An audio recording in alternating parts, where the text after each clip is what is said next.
Okay, voice clear है?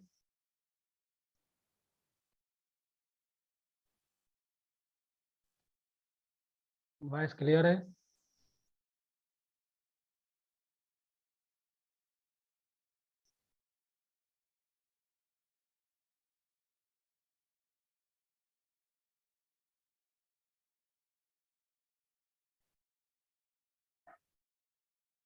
Voice clear है?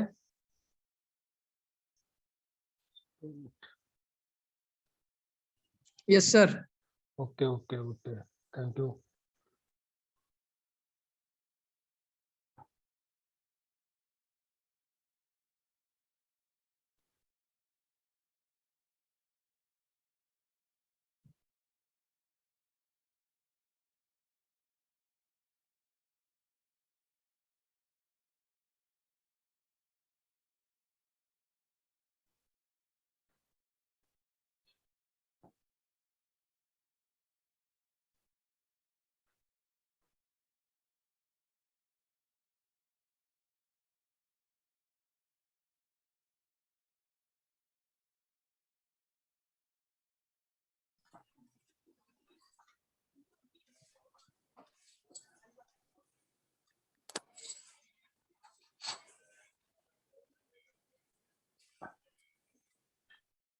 हाँ, तो हम लोग जेल इलेक्ट्रोफोर्सिस, उसमें अगर हम बात करें तो दो तरीके के इलेक्ट्रोफोर्सिस पढ़ते हैं, agarose gel electrophoresis and polyacrylamide gel electrophoresis. थोड़ा सा टॉपिक अलग हो गया है, लेकिन आज वो पॉलीक्रिलामाइड जेल इलेक्ट्रोफोर्सिस नहीं पढ़ाऊंगा। आज मैं आपको जो ब्लाटिंग मेथड है, वो जो डीएनए के रिगार्डिंग जो ब्लाटिंग मेथड है, उसको हम लोग सदर्न ब्लाटिंग बोलोगे, वो डिस्कस करेंगे। So these are application of the agroforces. I already discussed in previous classes. First of all, separation of the restriction enzyme digested DNA, including the genomic DNA, prior to southern blood transfer. मतलब आप ये समझने की कोशिश करिए कि southern blood transfer में आपको ऑलरेडी ट्रांसफर से पहले आपको एगरोज जेल इलेक्ट्रोफोरेसिस करना पड़ेगा। एगरोज जेल इलेक्ट्रोफोरेसिस करना पड़ेगा। पीसीआर प्रोडक्ट को एनालाइज करने के लिए हम यूज कर सकते हो। पीसीआर प्रोडक्ट मतलब आप ये कह सकते हो पॉलीमरेज चेन रिएक्शन के प्रोडक्ट्स को।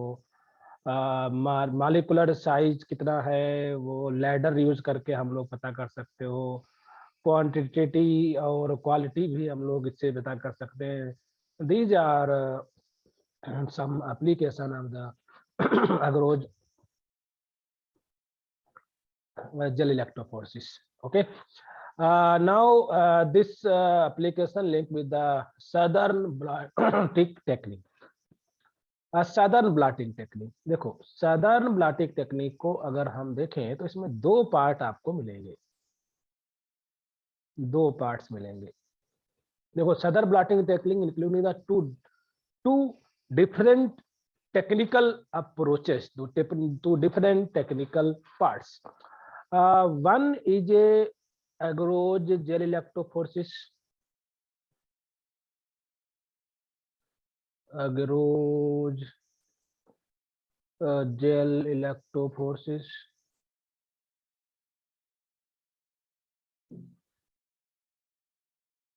और दूसरा जो पार्ट होगा वो होगा आपका ब्लॉटिंग। दूसरा जो होगा ब्लॉटिंग। ब्लॉटिंग, अब ब्लॉटिंग का अगर हम कंसेप्ट समझें तो वो है ट्रांसफर। Blotting means transfer. अभी समझाएंगे क्या होता है ट्रांसफर। तो हाँ, सदर्न जो टर्म यूज किया गया है, तो ये अगर आप डीएनए मॉलिक्यूल सैंपल में अगर डीएनए है तब सदर्न ब्लॉटिंग करोगे। अगर उसी के अल्टरनेटिवली अगर आरएनए अगर आपका सैंपल में है तो नदर्न ब्लॉटिंग हो जाएगी। अगर ब्लॉटिंग टेक्निक्स प्रोटीन के साथ कर रहे हो तो वेस्टर्न ब्लॉटिंग हो जाएगी। सभी लोग जानते हो, ठीक है। तो पिक्चर में समझिए ध्यान से। सभी को वॉइस क्लियर है? पक्का? मैं अब उसको डिटेल करने वाला हूँ पिक्चर्स को। कोई प्रॉब्लम तो नहीं किसी को वॉइस में? चलो वॉइस क्लियर है? शेयर, क्या हुआ, आवाज नहीं आ रही क्या? बोलिए। आ रही है सर। आ रही, ठीक है ठीक है ठीक है। तो मैं बस अभी देखो क्या होता है, अब these are step of the Southern blotting, these are step of the Southern blotting. अब इसी स्टेप को आप लिख भी सकते हो, जब क्वेश्चंस आएगा सदर्न ब्लॉटिंग टेक्निक्स में तो आप इस पिक्चर्स को भी बना सकते हो और वन बाय वन एक्सप्लेन भी कर सकते हो। देखो पहला आपने जीनोमिक डीएनए लिया, देखो जीनोमिक डीएनए एक ह्यूज डीएनए है, एक large size of the molecules है। लार्ज साइज ऑफ मॉलिक्यूल्स को हम पहले ट्रीट करेंगे रिस्ट्रिक्शन एंडोन्यूक्लियोजेस, रिस्ट्रिक्शन एंडोन्यूक्लियोजेस से हम ट्रीट करेंगे। तो ये क्या है, ये क्या कर देगा, इसके जो लार्ज साइज जो मॉलिक्यूल्स हैं सॉरी, उनको डाइजेस्ट कर देगा। अब इससे क्या बन जाएंगे, फ्रेगमेंट्स बन जाएंगे। These are fragments, these are fragments, fragments of DNA. आप बताइए ये फ्रेगमेंट्स एक ही साइज के होंगे या डिफरेंट डिफरेंट साइज के होंगे? कमेंट बता सकते हैं आप लोग, ये से एक ही साइज के होंगे या वेरिएबल साइज के होंगे? जल्दी बताइए कमेंट में। हाँ very nice, very thank you. Variable होंगे। तो मैं यहाँ पे लिख सकता हूँ variables, these are variable in size, variable in size. अब जब वेरिएबल इन द साइज, अब बताइए जरा आप, मैं आपसे ये एक बात पूछना चाहता हूँ, मुझे एक कंसर्न्ड फ्रेगमेंट को ही आइडेंटिफाइड करना है, या मुझे ये आपको शायद यहाँ दिखाई नहीं पड़ रहा होगा, लेकिन अज्यूम करिए इस पूरे डीएनए में ये कोई रीजन है जिसको मुझे आइडेंटिफाइड करना है, आइडेंटिफाइड करना है। देखो आपका पहले कंसेप्ट क्लियर होना चाहिए, हम इसको आइडेंटिफाई करना चाहते हैं, क्योंकि ये अगर आपके दिमाग में होगा तो आप फाइनली बाद में समझ जाएंगे कि ओवरऑल सदर्न ब्लॉटिंग टेक्निक का एप्लीकेशन क्या है। मुझे एक पर्टिकुलर, हालांकि यहाँ जीनोम थोड़ा सा कंडेंस है, अब इस जीनोम में इस रीजन को मुझे आइडेंटिफाई करना, मतलब किसी एक टारगेट जीन को आइडेंटिफाई करना है, किसी एक कंसर्न्ड जीन को देखना है कि वो सेल में जीन है या नहीं है जीन, कोई भी आपका टारगेट हो सकता, मतलब आइडेंटिफिकेशन पर्पज में। अब ये बताइए जब हम उसको रिस्ट्रिक्शन एंजाइम से कट करेंगे तो वो कंसर्न्ड जीन किसी ना किसी फ्रेगमेंट्स में होगा। मान लीजिए एग्जांपल के रूप में इस फ्रेगमेंट में वो ये फ्रेगमेंट्स है जो उस कंसर्न्ड जीन के साथ था जिसको हम आइडेंटिफाई करना चाहते थे। क्या आपको दिखाई पड़ेगा? क्या कट करने के बाद में ये फ्रेगमेंट दिखाई पड़ जाएगा बच्चों? आपको दिखाई पड़ेगा? बताओ जल्दी से। नहीं दिखाई पड़ेगा, नहीं दिखाई पड़ेगा, है ना। प्रो अभी हम आएंगे, प्रो पे आएंगे, सब कुछ बात करेंगे, लेकिन मुझे तो अभी प्रॉब्लम क्या है उस चीज को तो समझो सभी लोग। अब मुझे नहीं दिखाई पड़ रहा, तो अब पहला क्या करना पड़ेगा, हम चाहते हैं कि इनमें से ये जो वेरिएबल साइज के हैं तो मुझे इनको सेपरेट करना पड़ेगा on the basis of molecular weight या फ्रेगमेंट लेंथ। अब बताइए, अब मैं आपके सामने एक क्वेश्चन आ गया, अगर आपके सामने किसी सैंपल में डिफरेंट डिफरेंट साइज के डिफरेंट डिफरेंट लेंथ के फ्रेगमेंट्स अगर हो तो उनको सेपरेट करने के लिए क्या करोगे? जल्दी बताओ, क्या करोगे सेपरेट करने के लिए? स्टेप बाय स्टेप जल्दी बताइए बच्चों, क्या करोगे? जेल इलेक्ट्रोफोरेसिस करोगे ना? उस इलेक्ट्रोफोरेसिस जेल को क्या बोलोगे? Agarose gel electrophoresis. Very nice, very nice. कुछ ही लोग जवाब देते हैं, बाकी लोग तो जवाब ही नहीं देते हैं। एगरोज इलेक्ट्रोफोरेसिस करोगे तो एगरोज इलेक्ट्रोफोरेसिस में मान के चलते हैं अगर इधर वेल होंगे, ऑलरेडी मैं डिस्कस कर चुका हूं, आई हैव ऑलरेडी डिस्कस, तो ये पॉजिटिव की तरफ माइग्रेशन होगा, तो इनका सेपरेशन किस बेसिस पे हो जाएगा? On the basis of molecular weight. These are fragment separate on the basis of molecular weight. जिसका बहुत हाई मॉलिकुलर वेट होगा वो इस नियर बाई पोर वेल होंगे, और जिनका मॉलिकुलर वेट बहुत कम होगा वो बहुत ही डिस्टेंटली होंगे। ये बात मैं पहले बता चुका हूं। चलो अब आता है नेक्स्ट नंबर। तो पहला स्टेप था रिस्ट्रिक्शन एंडोन्यूक्लियस से डाइजेशन, फिर उसमें से हम सेपरेट करने के लिए आपने क्या की, कौन सा टेक्निक यूज की, एग्रोज जेल इलेक्ट्रोफोरेसिस। तो ये हो गया पहला प्रोसीजर हो गया digestion with the restriction enzyme. और फिर आपकी हेडिंग पड़ेगी gel separation by agarose gel electrophoresis ना। अब ये दोनों ऑलरेडी मैं पढ़ा चुका हूं, एग्रोज तो मैं पढ़ा ही चुका हूं, रिस्ट्रिक्शन एंजाइम में कुछ ऐसा है नहीं, बस डाइजेस्ट कर दोगे फ्रेगमेंट बन जाएंगे। ठीक है, लिख लोगे सभी लोग ना। अब आता है ब्लॉटिंग टेक्निक्स, ब्लॉटिंग मेथड। वो क्या है, देखो क्या करोगे, देखो ये आपका जेल यहाँ पे रखा हुआ है, ठीक है, यहाँ पे जेल रखा हुआ है, आपको शायद दिखाई पड़ रहा होगा। अब जेल में क्या है, बैंड्स हैं, जेल में क्या है, बैंड्स हैं। नीचे हमने क्या किया, एक फिल्टर दे दिया। फिल्टर का नाम याद रखिएगा जरूर, ये फिल्टर हो सकता है नाइट्रोसेलुलोज, यहाँ लिखा भी गया है नाइट्रोसेलुलोज, या फिर नॉयलॉन का फिल्टर हो सकता है। अब होगा क्या, जैसे हम ब्लॉटिंग बफर, यहाँ पे बफर यूज करेंगे, तो ये जो बैंड है, जो डीएनए के जो बैंड हैं, वो ट्रांसफर होके किस पे आ जाएंगे बताओ बच्चों, वो ट्रांसफर होके किसके पास, क्योंकि यहाँ पे हम बहुत सारा बहुत ही ड्राई, पेपर। हाँ ड्राई क्या रखेंगे, ड्राई पेपर रख देंगे, जिससे बफर का, देखो बफर का मूवमेंट होगा, कहां से होगा, एक लिक्विड से ड्राई की तरफ होगा, तो बफर के मूवमेंट से ये बैंड भी आकर के कहां पे आ जाएंगे, इस नाइट्रोसेलुलोज फिल्टर पे आ जाएंगे। इस ट्रांसफर ऑफ द बैंड में आप जरा समझने की कोशिश करिए, transfer of band from agarose gel to nitrocellulose paper is known as blotting technique. Blotting technique समझ में आया, इसीलिए इसका सदर्न ब्लॉटिंग नाम पड़ा। ब्लॉटिंग मतलब होता है ट्रांसफर करना। हम जो बैंड थे जेल पे, वो कहां चले गए, फिल्टर पे। शायद एक पिक्चर हमारे पास होगा आगे, जहां पे मैंने बहुत अच्छी तरह से समझाया है। देखो इस पिक्चर को ध्यान से देख पा रहे हो आप लोग, अगर आपको दिखाई पड़ रहा होगा तो मैंने पहला पिक्चर देखिए ध्यान से, देखिए ये पहला पिक्चर है, जो ये जेल है। इस पिक्चर में अच्छी तरह से समझ जाओगे सभी लोग। और जेल में ये क्या है, बैंड बने हुए हैं, जैसे मान लीजिए ये बैंड है, हालांकि यहाँ पे बैंड आपको दिखाई नहीं पड़ रहे, मान लो बैंड है, ठीक है, ये बैंड है यहाँ पे। अब क्या किया हमने, ये देखो नीचे जेल है, फिर बीच में क्या रख दिया मैंने, ये क्या रखा है बीच में येलो कलर का, फिल्टर, क्या रख दिया बेटा, फिल्टर रख दिया। अब फिल्टर के बाद में ब्लॉटिंग पेपर, ड्राई पेपर लगा दिया। अब इसको एक चैम्बर बफर में ऐड डाल देंगे। जब डाल देंगे तो कोई भी चीज होती है, कोई भी चीज होती है तो क्या करती है, जो ड्राई चीज है तो ड्राई की तरफ वाटर का, बफर का मूवमेंट होगा ना, तो जो क्या होगा, बफर इस डायरेक्शन में जाएगा, किधर जाएगा, बफर किस तरफ जाएगा, उस ड्राई पेपर की तरफ जाएगा, बिल्कुल जाएगा ना। जब यहाँ पे बफर भरा रहेगा तो जाएगा ना बच्चों, इतनी बात समझते हो ना सभी लोग।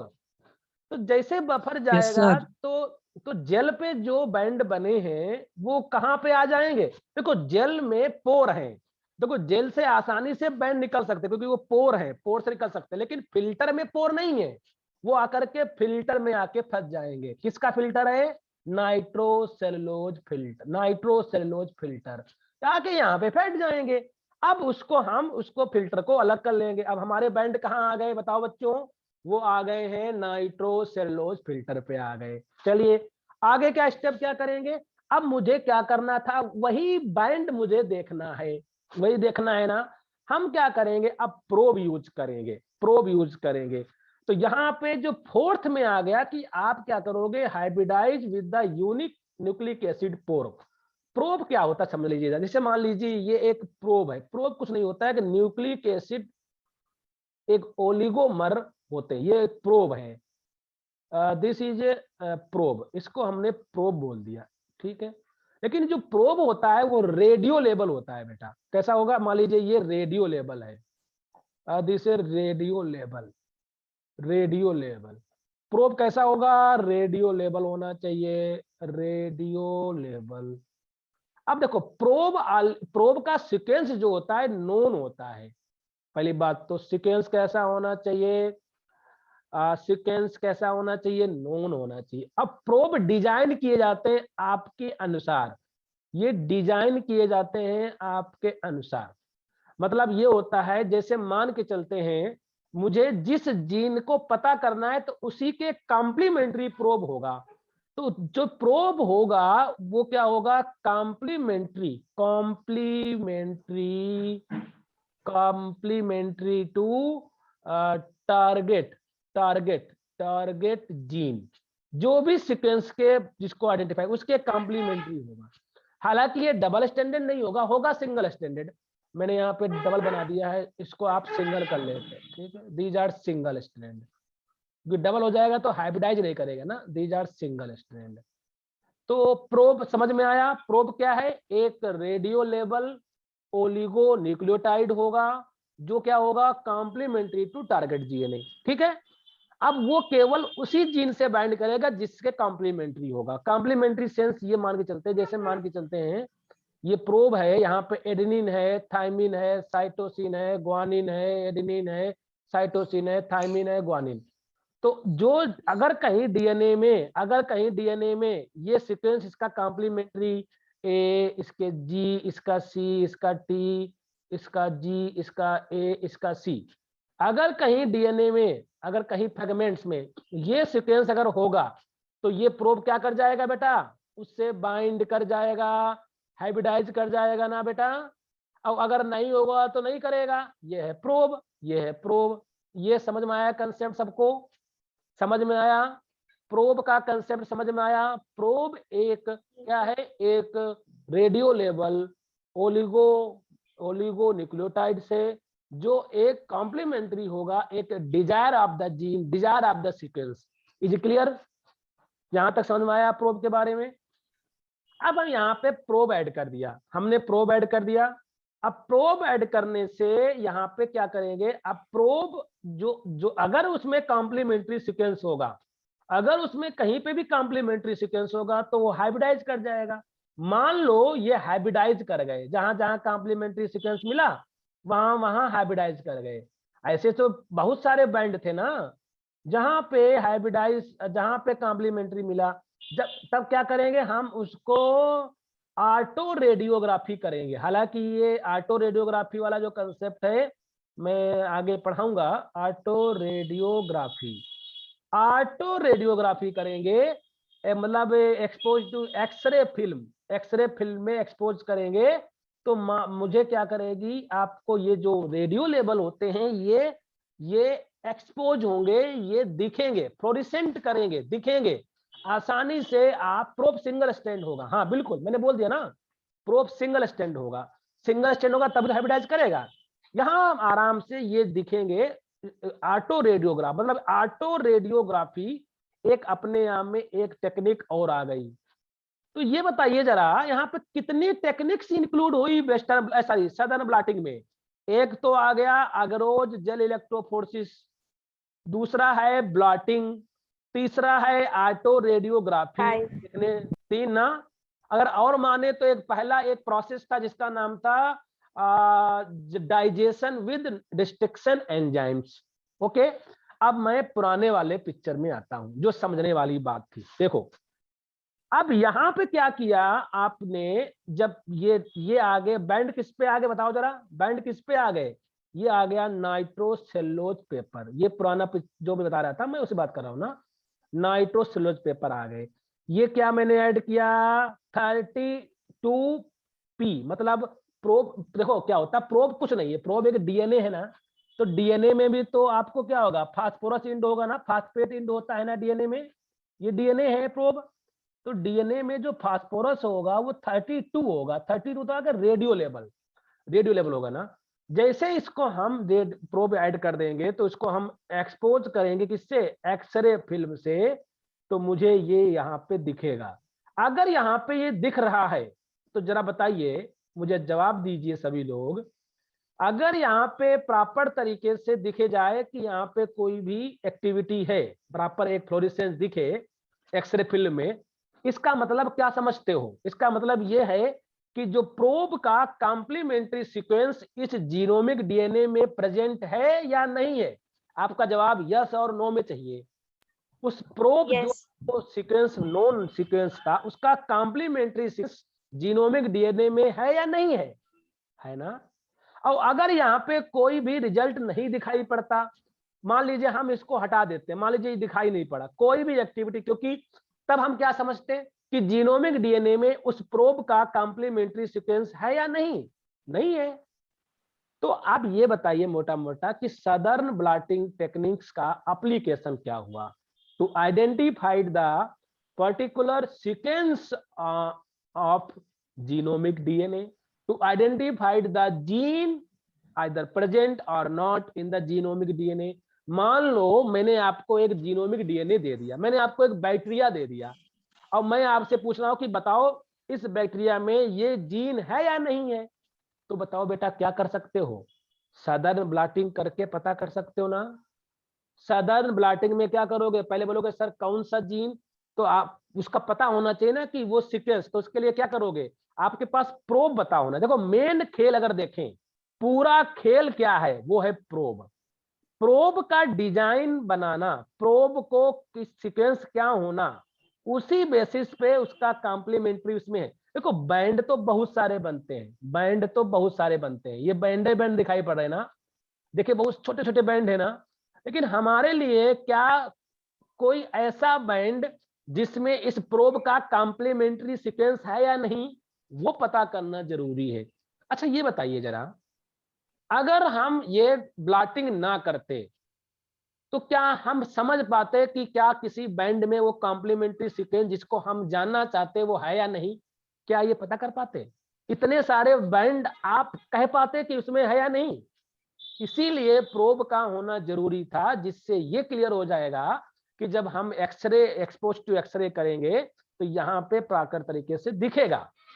ठीक है, तो ये बताइए जरा, सदर्न ब्लॉटिंग के कंसेप्ट आपको समझ में आ गए, सभी को समझ में आ गए कि नहीं आए, बोलो।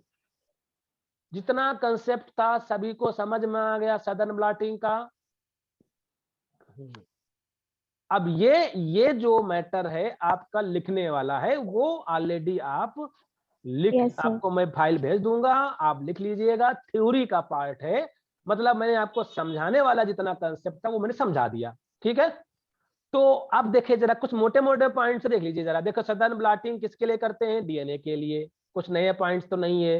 ये किसके नाम, इसका जो मेथड है किसके नेम पे पड़ा था, मतलब डिस्कवरी किसने की थी, टेक्निक को डेवलप किसने किया था। तो यहाँ पे एडवर्ड एम सदर्न नाम ही है। ऐसा मत सोचिएगा सदर्न डीएनए के लिए ही, मतलब सदर्न नाम के साइंटिस्ट ही थे जिनका सरनेम था, इसलिए ये जाकर के ये नाम टेक्निक का पड़ा। चलिए फिर यहाँ पे मेन क्या था, हम लोग डीएनए को ट्रांसफर करते हैं कहाँ से, जेल से कहाँ करते हैं, मेम्ब्रेन पे। ये पॉइंट इस, जिससे क्या हो जाता है, इमोबिलाइज हो जाता है, ये पॉइंट ध्यान रखिएगा। फिर मैंने कहा था प्रोब, ये देखो लिखा है ना प्रोब के बारे में। यहाँ पे प्रोब कैसा होना चाहिए, radio label oligonucleotide chemically synthesized radio label used to clone hybridize with the hybridization probe further analyze to the full length sequence। तो सदर्न ब्लॉटिंग ये प्रकार से ये क्लियर हो गया। Identify the site of particular genes, कोई भी gene, जैसे मान के चलते हैं कभी कभी ऐसा भी तो होता है कि कुछ जीन क्या है, ट्रांसक्रिप्शनली इनएक्टिव है, वो एक्सप्रेस नहीं कर रहे हैं। तो जब एक्सप्रेस नहीं कर रहे हैं तो हमारे पास मैसेंजर आरएनए में कोई रिजल्ट्स नहीं आएगा। हम ऐसे जीन को आइडेंटिफाइड करने के लिए सदर्न ब्लॉटिंग करोगे ना भाई, सदर्न ब्लॉटिंग में डीएनए के साथ जाओगे, नदर्न ब्लॉटिंग में आरएनए के साथ जाओगे। तो आरएनए में अगर आपको रीडिंग नहीं आ रही है तो हम फिर भी जानना चाहते हैं कि उसमें जीन है या नहीं, तो क्या करोगे, फिर आप सदर्न ब्लॉटिंग करोगे। चलिए अब जरा मेरा कंसेप्ट समझिए, इसी चीज को, ये एक ओवरऑल देखिए principal of the Southern blotting, ये अगर आ जाए तो आप इसको यहाँ से ऐसे पॉइंट आप लिख सकते हो, हर पॉइंट आपको समझ में आ। देखो Southern blotting is based on the principle of the separation of the DNA fragment by gel electrophoresis followed by identification by the label probe hybridisation. वही सब पॉइंट्स हैं, कुछ नया नहीं है। डीएनए फ्रेगमेंट्स को पहले सेपरेट करते हैं इलेक्ट्रोफोर्सिस में, फर्दर फिर क्या करते हैं, इलेक्ट्रोफोर्स करने के बाद में ट्रांसफर करते हैं नाइट्रोसेलुलोज मेम्ब्रेन पे, फिर उसको एक सैंडविच बनाते हैं, एक ब्लॉटिंग स्टॉक बनाते हैं जिससे आपको ट्रांसफर हो जाता है। फिर उसके बाद में उसको आइडेंटिफाई करते हैं प्रोब के बेसिस पे, जो एक रेडियो लेवल प्रोब होगा कॉम्प्लीमेंट्री सीक्वेंस। आसानी से कर सकते हो ना। These are method of the Southern blotting. हालांकि वो मेथड वही पिक्चर से ही क्लियर हो गए थे। These are method of the Southern blotting. तो बताइए जरा, समझ में आया सभी को? समझ में आया? अब हम आ जाते हैं नदर ब्लॉटिंग में। नदर ब्लॉटिंग में समझ लो ध्यान से क्या होता है। देखो, अगर हम नदर ब्लॉटिंग की बात करें तो इसमें डिफरेंस क्या है। देखो, बाकी सब कुछ वही रहेगा, एक हम डिफरेंस की बात करें, मतलब सदर से अलग क्या है। तो पहला डिफरेंस है कि यहाँ पे आपका आरएनए होगा, आरएनए होगा। वहां पे क्या था, डीएनए था। तो आप इसमें मान के चलिए आप आरएनए आइसोलेशन करोगे, ठीक है, आरएनए आइसोलेशन करोगे। अब बताइए क्या रिस्ट्रिक्शन एंजाइम यूज करोगे यहाँ पे, बताओ कमेंट करके। आरएनए के लिए फिर बाद में रिस्ट्रिक्शन एंजाइम यूज करोगे, जल्दी बताओ। नहीं करोगे। रिस्ट्रिक्शन एंजाइम, देखो जीनोमिक डीएनए होता है वो लार्ज होता है, जीनोमिक डीएनए बहुत ही लार्ज होता है, इसके लिए रिस्ट्रिक्शन। यहाँ पे आरएनए तो वही सब फ्रेगमेंट्स होंगे ना, जब किसी सेल से आरएनए करोगे तो ये फ्रेगमेंटेड होंगे भाई, बहुत सारे आरएनए होंगे ना, मिक्स ऑफ द आरएनए होंगे बहुत सारे। ये एक आरएनए हो गया, ये pool of the RNA, this is a pool of the RNA. किसी एक सेल में क्या एक ही टाइप का आरएनए होगा, पूल ऑफ आरएनए। लेकिन मुझे कोई डिजायर आरएनए ही पता करना है कि वो आरएनए है या नहीं। अब ये बताओ, मुझे कोई एक डिजायर आरएनए ही पता करना है कि वो आरएनए है या नहीं, सेल में आरएनए है या नहीं। इसके मतलब सेल में आरएनए होगा या नहीं होगा, वो किस पे डिपेंड करेगा बेटा, वो डिपेंड करेगा कि जीन ट्रांसक्राइब हो रहा है या नहीं हुआ। अगर जीन ट्रांसक्राइब होगा, अगर जीन ट्रांसक्रिप्शन करेगा तो आरएनए बनेगा, अगर जीन ट्रांसक्रिप्शन नहीं करेगा तो आरएनए नहीं बनेगा। तो अब क्या करेंगे, बाकी सब वही रहेगा। अगला आएगा, अगला कौन सा स्टेप लाओगे, अगला कौन सा स्टेप आएगा। आरएनए आपने आइसोलेट किया, सबसे पहले होगा आरएनए आइसोलेट। नेक्स्ट स्टेप कौन सा होगा, जल्दी बताओ बेटा।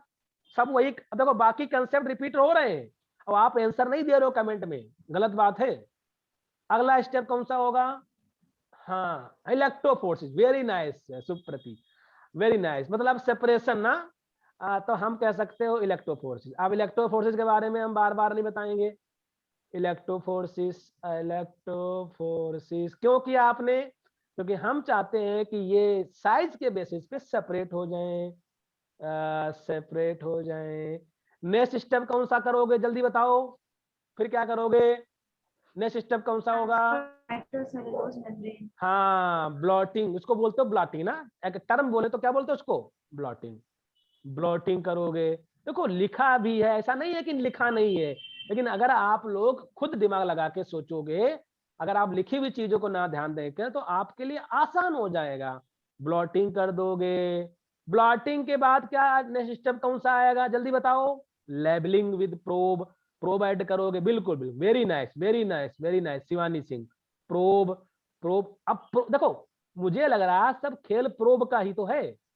अगर हम प्रोब ना ऐड करते तो मुझे, देखो प्रोब क्या करेगा, वो एक डिजायर, मतलब जो भी कंसर्निंग, जो भी कॉम्प्लीमेंट्री आरएनए होगा उससे बाइंड कर जाएगा। प्रोब करोगे, फिर क्या करोगे, उसको वाश कर दोगे, अगर कोई बाउंड नहीं हुआ है वो हटा दोगे। वो तो एक मतलब एक इंटरमीडिएट, एक इंटरमीडिएट स्टेप है।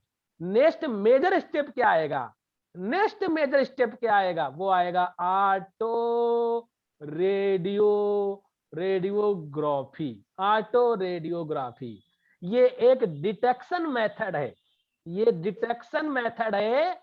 ये मैं बताऊंगा आपको जब लास्ट में, इसके बाद इलेक्ट्रोफोर्सिस के बाद में जब रेडियो लेबलिंग टेक्निक पढ़ाऊंगा तब आपको बहुत अच्छी तरह से समझ में आ जाएगा कि जो डिटेक्शन मेथड हम करते हैं कि किसी भी सैंपल में रेडियो लेबल है या नहीं, उसके लिए क्या करते हो, ऑटो रेडियोग्राफी। जब ऑटो रेडियोग्राफी करोगे तो आपका रिजल्ट आएगा प्लस या माइनस, मतलब ऑटो रेडियोग्राफी में आएगा, आपको सिग्नल आएंगे या नहीं आएंगे।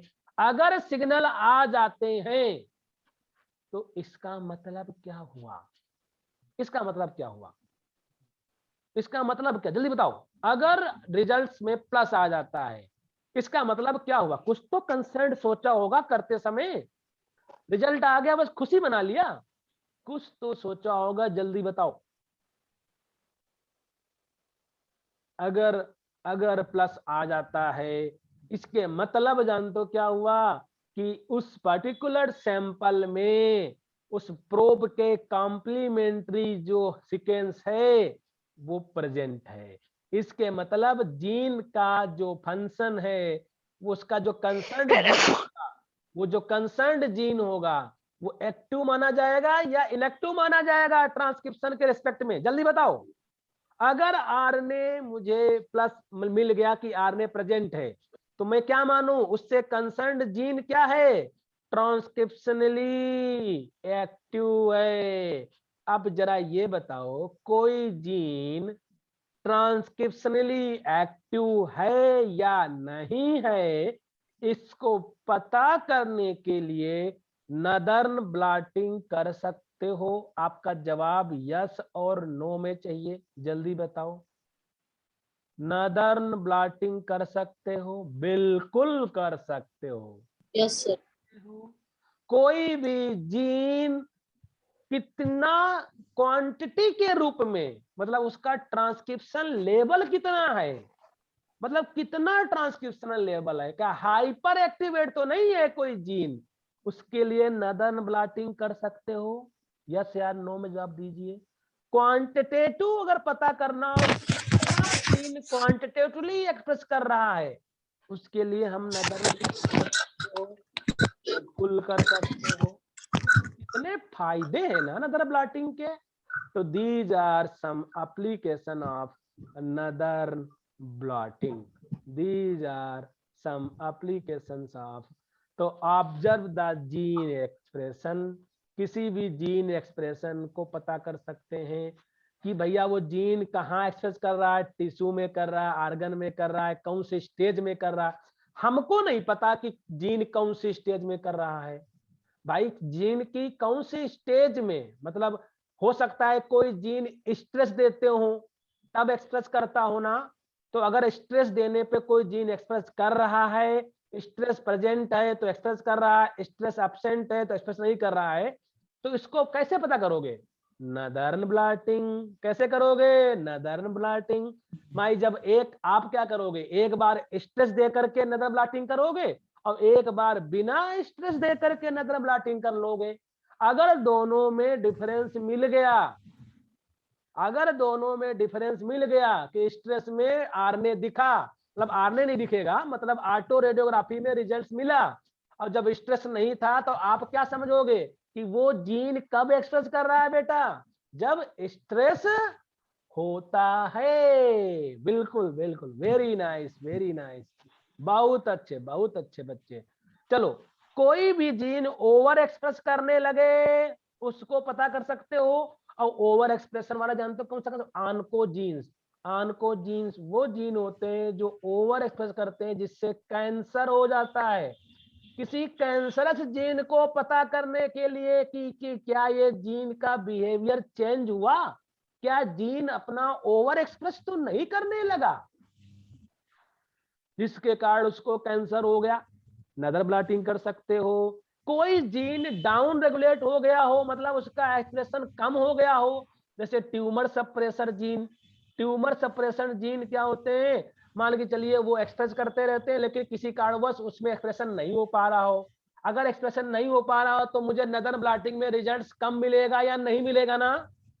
तो किसी भी जीन के ओवर एक्सप्रेशन, किसी भी जीन के डाउन रेगुलेशन, ये दोनों पता कर सकते हो किसमें, किससे पता कर सकते हो बेटा, नदर्न ब्लॉटिंग से किसी भी स्पेसिफिक मैसेंजर आरएनए को पता कर सकते हो सैंपल में है या नहीं? बिल्कुल कर सकते हो। और मैसेंजर आरएनए स्प्लाइसिंग से भी देख सकते हो। Study of messenger RNA splicing. Splicing वो आप लोग पढ़ते हो पूरा। तो मुझे नहीं लगता है कोई भी ऐसा कंसेप्ट आपको समझ में ना आया हो।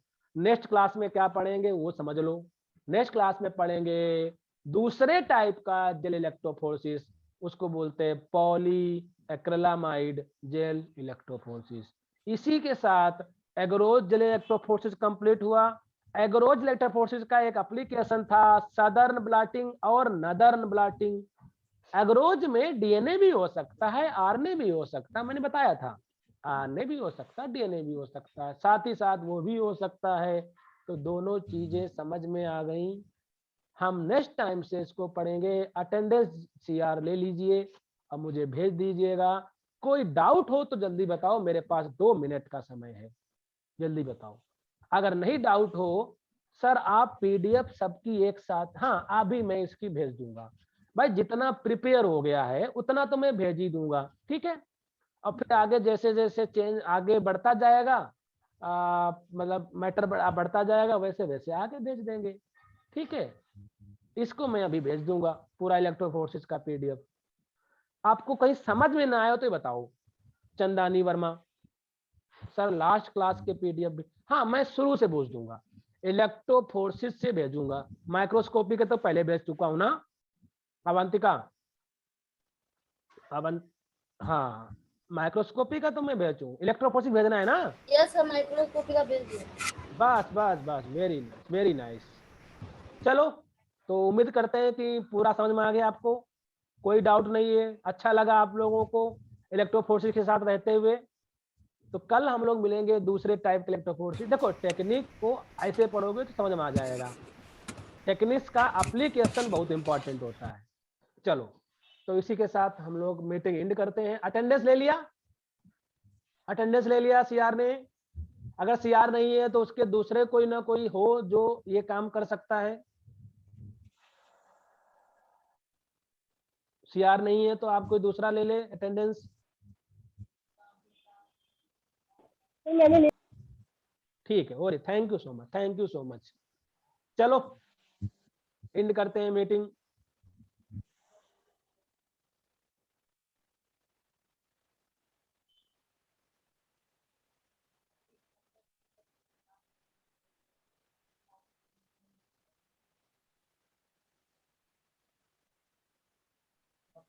Thank you sir.